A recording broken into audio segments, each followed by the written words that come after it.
I started teaching with the Ministry of Education on September 5th, 2011, if I remember correctly.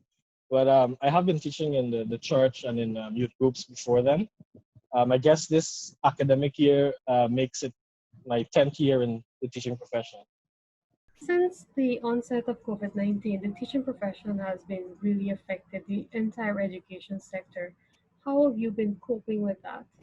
It has changed the dynamics of education so distinctly. Like it's as if everyone has to have a knowledge or is required to be computer literate and tech savvy.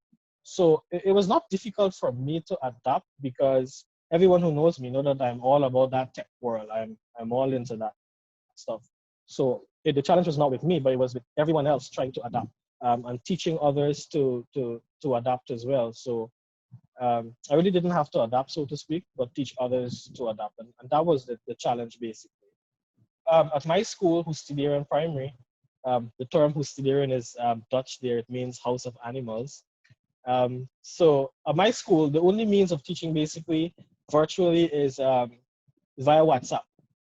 The reason we cannot teach via Zoom or use Google Classroom or any one of these other high-tech platforms is because um, we don't have the internet service here in Essequibo. It's terrible, really. As I'm having this interview, I'm in school, as you can tell with the chalkboard behind me, because the internet is so poor, it's unreliable. Um, we are paying basically $10,000 a month for internet that we are limited to only 50 gigs per month. So as you could imagine, if you're streaming every day, that's going to finish in like a matter of days. It therefore means that we cannot do virtual classes as the schools in Georgetown, and we have to settle for WhatsApp, where we just send short videos and instructions and voice notes and worksheets in PDF. That's as much as we can do now because the internet access on the Essequibo coast is a very sore point. And let's hope with the new liberalization of the telecommunications sector, Essequibo Coast gets major upgrades so we can upgrade our teaching style and use different platforms as well. What are some of the challenges with using WhatsApp to teach? I know like you won't have the interaction and stuff that you would have on other platforms. The major challenge with WhatsApp is on availability of parents. Let's face it, not every child has a device. And sometimes you're sending work to the parent is working and then gets home late and then has to do that all by themselves. It's kind of confusing at times. Um, the other major challenge we encounter is poverty. Let's say in a class of 25, there may be about 10 pupils that can afford a tablet.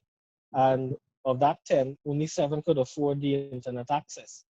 So currently my enrollment in class is about 33, but I only have like 20 in the group, in the WhatsApp group. And of that 20, there are only about 13 of them that have access to internet full time for classes. If you were to say or ask for the authorities to do something to help the teachers and students on the Essequibo Coast, what will you ask for them to get done? Um, I believe personally that the government at this point in time can support parents and teachers by making internet available at a cheaper cost and ensuring that pupils have access to the internet and to devices. Um, all that we need is basically to have affordable and reliable internet access. And that's the first step. I mean, there are many of us who are tech savvy who would be willing to train the other teachers to, use ICT to deliver the curriculum and delivering lessons.